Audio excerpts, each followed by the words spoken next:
Tucker Carlson has proven himself to be a uniquely effective spokesman on the right wing over the last decade. And though it seems like he's shifted his views quite dramatically throughout the last 5 years in particular, it's not as dramatic as it appears. Because even when he was on Fox News, his show always stood as one of the few platforms which consistently refused to capitulate to the neocon establishment narrative. This flew relatively under the radar at the time.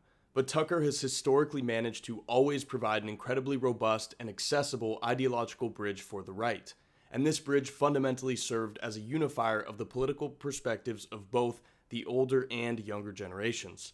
As a result, he helped to create a synthesized right-wing framework which was broadly iconoclastic, yet also called for a return to tradition. This tightrope walk allowed Tucker to foster a fairly eclectic and in turn extremely large fan base amongst right-wing commentators. And while he never really was a Sean Hannity type of figure, he always had lots of the same fans, who were often the typical boomer and normie conservatives. Along with the more standard conservative fan base, younger right-wingers were also generally fans of Tucker. This was something most established right-wing commentators couldn't say for themselves. From about 2015 onward, Carlson was one of the only Fox News hosts that any millennial or Gen Z man would ever consider watching recreationally. While Tucker didn't exactly toe the line during his tenure at Fox, it was always obvious that Tucker was working within the confines of the system. He spoke tacitly about his views, often deploying heavy amounts of innuendo, but he was rarely explicit. However, everyone who was well versed in the language of the dissident right usually understood exactly where his feelings seemed to truly lie. And after his departure from Fox, we then saw very clearly that Carlson had indeed been withholding many of his deeper, more extreme views. His sudden change in direction quickly started to polarize his audience, but he somehow managed to shepherd a significant share of his NPC fans over to engaging with these more novel ideas. As Tucker then went on to interview men like Andrew Tate and Nick Fuentes, his following amongst the Zoomers and Millennials started to shoot up even more. He became more popular than ever after he was fired by Fox. The fake gold coin and adult diaper commercials were officially gone. Tucker became cool as soon as he left Fox. His insights and instincts then proved to anyone paying attention that he was certainly plugged into the culture. He knew where the energy was, and he started tapping into it with excellent levels of precision. Regardless of your take on Carlson, nobody can seriously say that he isn't massively influential within the right wing.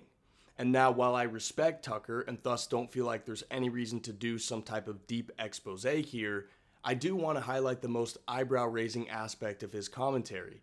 This is something that I've noticed for years, as have many others. And that is, Tucker is excellent at seeming genuine while consistently and sloppily contradicting his most heavily promoted values of authenticity and honesty. This is most evident when we analyze his man of the people facade. Through both his aesthetic and his commentary, it does seem like Tucker sincerely would like to be thought of as a man of the people, and perhaps to actually be one, like a working class hero sort of archetype. Unfortunately, with his upbringing, this just isn't possible. And while he doesn't try to hide his privileged childhood, he seems to believe that excessively indulging in more down-to-earth type of behavior, like rural living, hunting and fishing, etc., can undo the affluence, but it can't.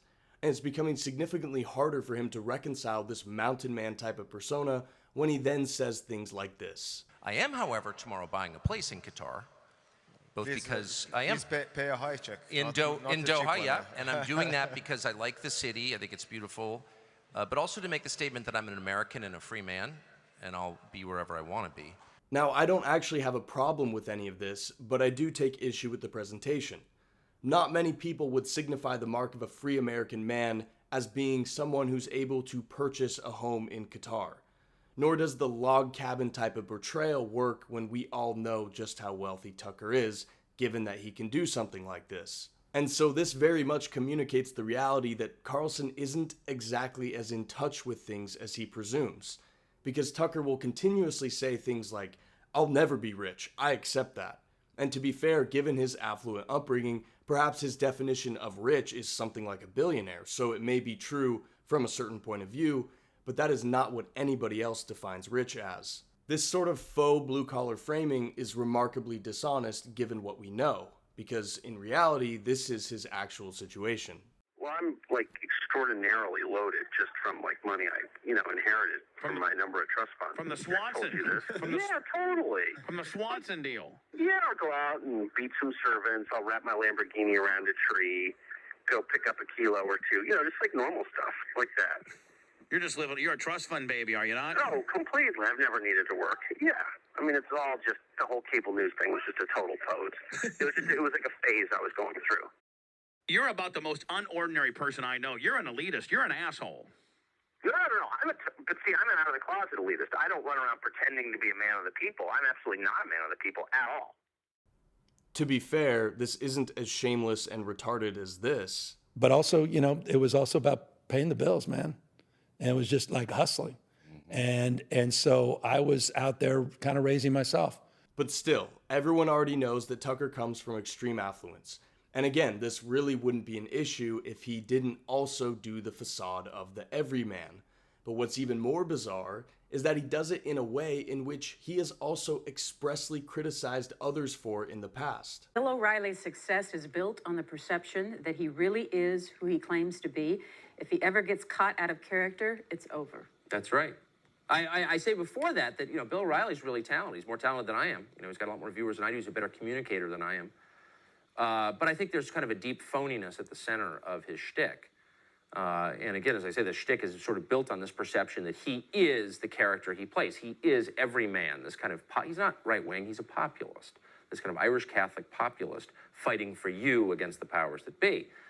And that's great as a shtick. But I'm just saying the moment that it's revealed not to be true, it's over. The moment he gets caught, slapping a flight attendant on the Concorde for not bringing his champagne fast enough, or barking at, one of his subordinates to take the, brown M&Ms out of my bowl and get me a bottle of Evian, or something like that. The second that makes page 6, it's over, right? Because the whole thing is predicated on the fact that he is who he says he is. And just nobody is that person, especially not someone who makes $1 million, or many millions a year, as he does. I truly don't understand the logic behind this two-faced approach. If he stood firm on his out-of-the-closet elitist stance, most people would be totally fine with it. We like looking up to impressive people, even if they were born into elite circles, and Carlson is certainly an impressive elite, but it seems he wants to have the best of both worlds, and nothing exemplified that to me better than this clip. I remember my father, to be honest, I grew up in an affluent family, I'll just say it, so, okay. But there was no sense at all in the family that I grew up in that we had special rights. Like, that was repugnant. And I remember when we never went to Disney. I've never been to Disney World in my life, and obviously I'm not going. But even as a child, I remember my father saying he just read that you could pay extra money to go to the front of a line, and it offended his egalitarian spirit. He's like, no, it's a line. Like, you get in line, first come, first served. There's a fairness to it. There's an order. It makes sense. The idea that you could just pay to cut off these other people, what about those people? He was outraged by that. And I remain outraged by that. I hate the idea of business class getting a special line, even though I'm in that line, including today, but I don't like it. This legitimately reminded me of a Michael Scott line. And I really hate disappointing everyone, but I love Burlington Coat Factory. You go in there for $645, you are literally a king. Because it's literally comical to say that you have a strong familial and traditional principle which opposes a type of behavior, and then you go ahead and do that behavior, and then you talk about doing it in the same breath that you denounced it. What is the objective there? He took it upon himself to immediately contradict his own stated principles. And what this primarily highlights is the fact that to some degree, there is a level of dishonesty to Tucker. Even if he believes what he says, he's openly choosing not to actually adhere to these principles for whatever reason that happens to be. I'm not trying to imply that once you state your principles, you can never waver, but that is very different than what we're seeing here. We're seeing a theater-like display of uncompromising beliefs stated as if it was out of a movie scene, and then we're immediately watching them get contradicted by himself. And this really comes across as exceptionally unfavorable when he then says things like this. The only thing that matters is the words you speak, and that they're true. That's the only thing that changes history. And while the contradictory statements I've shown so far are more of an annoyance, My real issue is the same type of dishonesty we see in his political commentary. The first thing that really keyed me into this was when I drove out to watch him speak on his tour during 2024. In the speech, Carlson called Lindsey Graham a creepy little weasel. I was even surprised back then at the strength of the attack because I knew Tucker was well acquainted with Graham along with many of the others that he brutally criticized. And while those flippant attacks on Graham are still warranted, Tucker has also gone to much greater lengths to criticize him. Senator Lindsey Graham of South Carolina. Now, if you don't watch Fox, you may have no idea what he actually says when he goes on Fox, which is all the time. So we want to play you a short montage of Lindsey Graham, and watch as you watch this, his eyes. And you can see that he is, maybe for the first time that day, feeling elevated and light and happy, but also tantalized. You can almost watch his mouth fill with saliva. Some people feel this way in strip bars, others in bakeries. Lindsey Graham is excited by killing. And if you think that's cruel, watch this. Change is coming to Iran. It'll be the biggest change in the history of the Mideast to get rid of this Nazi regime. Hit Iran. They have oil fields out in the open. They have the Revolutionary Guard headquarters you can see from space. Blow it off the map. There's an opportunity to hit the Iran nuclear program in a fashion I haven't seen in decades, and I think it would be in the world's interest for us to decimate the Iranian nuclear threat while we can. Be all in, President Trump, in helping Israel eliminate the nuclear threat. If we need to provide bombs to Israel, provide bombs. If we need to fly planes with Israel, do joint operations. So pray for our troops in harm's way. There are risks associated with any operation. They join the military to keep their country safe and to make the world a better place. And taking on the Ayatollah does both. If I were you, Mr. President, I would kill the leadership that are killing the people. And to the Ayatollahs, you need to understand, if you keep killing your people who are demanding a better life, Donald J. Trump is going to kill you. I mean, now you can look at that and say, you know, this guy's risking his soul talking like this. This guy's wrong on the evidence. This guy's clearly a buffoon with some kind of psychosexual problems that we're not qualified to diagnose, but that are totally evident. But you should also keep in mind as you watch Lindsey Graham, he's taken very seriously by his colleagues in the Senate, not just the Republicans, but also the Democrats, and he's taken very seriously by Republicans in Washington more broadly. Of course he is. He's taken very seriously. This has an effect. And that effect could get us into, certainly the worst war in 23 years. So the idea is to flood the zone, the information zone, to make sure that no Republican in Washington hears anything but that. And the proponents of this war are very intent on that. They've made no effort to convince you it's a good idea. They are staying up night and day convincing the decision makers it's a good idea. And yet, often in the very same podcast in which he will provide a scathing critique of the gay senator, Tucker will then say things like this. Well, it matters not because Lindsey Graham is like a horrible person. I mean, he may be a horrible person. The truth is Lindsey Graham is actually a very charming person and a very interesting dinner partner and a fun person to be with, hilariously funny. I met him for the first time. I was his seatmate on a campaign bus in 1999. He was a member of Congress, and we spent a couple of weeks sitting next to each other. And by the end, I thought to myself, I love this guy. He's hilarious. Always a joke. Always has a drink in his hand. Like he's genuinely a cheerful person. Probably fun to play golf with.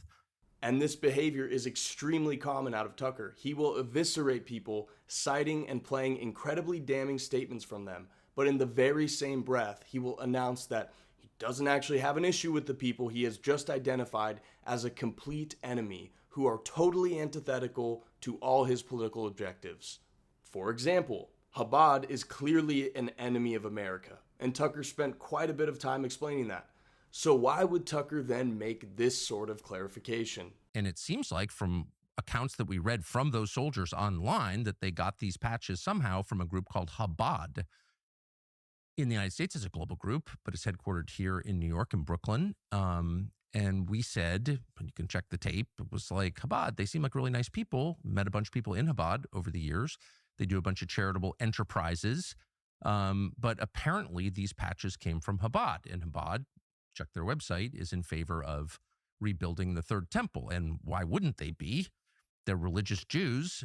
To me, what this type of approach actually suggests is that there is a larger objective that Tucker is pursuing behind the scenes. Because if Tucker was really standing on principle and motivated purely by the hatred of the behavior he calls out, he would be explicit that his statements about these enemies indeed were personal attacks. He wouldn't need to make these endless qualifications that these people were actually probably great people in private. He'd proudly announce that these people are his enemies. And he wouldn't try and downplay their behavior, which is often axiomatically trying to undermine everything he claims to believe in. But he isn't doing that. Another example we've seen of this is in regard to the Iran war. Tucker has been vocally opposed to the war ever since it became a topic of conversation. He famously grilled Ted Cruz over the prospect of going to war back in the summer of 2025. How many people live in Iran, by the way? I don't know the population. At all? No, I don't know the population. You don't know the population of the country you seek to topple? How many people live in Iran? 92 million. Okay. Yeah, How could you not know that? I don't sit around memorizing population tables. Well, it's kind of relevant because you're calling for the overthrow of the government. Why is it relevant whether it's, because, it's 90 million or 80 million or 100 million? Why is that relevant? Because if you don't know anything about the country... I didn't say I don't know anything about Okay, what's the ethnic mix of Iran? They are Persians and predominantly Shia. Okay, this is cute. It's not even... You don't know anything about Iran. So okay, I am not the Tucker Carlson expert on Iran. You're a senator who's calling for the overthrow of the government. You're the one who don't know anything about the country. No, you don't know anything about the country. You're the one who claims they're not trying to murder Donald Trump. You're the I'm one not saying that. who can't figure out if it was a good idea to kill General Soleimani, and you said it was bad. You don't believe they're trying to murder Trump. Yes, I do. Because you're not calling for military strikes against them in retaliation. And if you really believe we're that... carrying out military strikes today. You said Israel was. Right, with our help. I said we. Israel is leading them, but we're supporting them. Well, you're breaking news here because the U.S. government last night denied, the National Security Council spokesman Alex Pfeiffer denied on behalf of Trump that we were acting on Israel's behalf in any offensive capacity. No, we're not bombing them. Israel's bombing them. You just said we were. We are supporting this is Israel. High stakes. You're a senator. If you're saying the United States government is at war with Iran right now, people are listening. Okay. He has been very explicit in his condemnation of the war. And while Israel is obviously the catalyst for this action, and we're blatantly living under an occupied government, Trump has still chosen to go along with it. And so Carlson, in accordance with his own stated principles, should be vocally against Donald Trump at this point. But even when Trump comes out and denounces Tucker, Tucker responds with this. So, big picture, and again, I'm always rooting for the United States and its president, no matter who it is. In the case of this president, I know him really well for many years, and I'll always like him. I don't care what he says about me. So why is Tucker refusing to actually stand his ground? Well, what has become clear to anyone watching is that Tucker is, in fact, not genuine. At least certainly not to the degree that he claims to be. But that isn't even an attack on him. In fact, I think Tucker is being quite deliberate here, not cowardly or necessarily acting in bad faith. My personal take is that Tucker is going to run for president in 2028. And what makes me think that is the fact that refusing to firmly denounce and draw the friend-enemy line, it allows for the existence of the big tent type of conservatism that Charlie Kirk once upheld. The constant qualifiers and refusal to denounce thus always leaves the door open for Tucker to retether alliances down the road. Although many people will immediately shout that Tucker always declares that he'll never run for president, I think we've established that he's not exactly honest. Even still, the dishonesty really does appear to come from a good place. For instance, it's very obvious that this slow descent into the JQ that we've seen from him, as well as his other perceptions about the tribe, are not new revelations for him. He didn't just get smart to Israel in his mid-50s. But if he came out with the fury of Fuentes, his NPC fans would immediately retreat back to the Laura Ingraham show. I think he's just hiding his power level. And the best indicator for that seems to be the extent of what his brother Buckley knows and what he posts about on X. Given they're best friends, obviously Tucker would, by extension, know everything that Buckley does. My assumption is that Tucker has been quite significantly red-pilled for years, if not decades. But he knows that the broader right wing isn't ready for it all just yet. And so, he seems to be trying to herd the right wing out of the more liberally founded perspective and into a more nativist position. But this will require quite a bit of reprogramming, specifically abandoning the idea of the blank slate and becoming comfortable with the defense of white people as an actual political faction. Obviously, there is far more work to do than just that, particularly on a certain foreign country, but with the degree to which the evangelicals have been theologically captured, that will require a delicate approach, which is probably why Tucker so often mentions the fact that he left his own Protestant church. With all that being said, I think Tucker does believe what he is saying broadly, but he knows that in order for there to be any hope at victory, his messaging will have to operate within the confines of the current Overton window.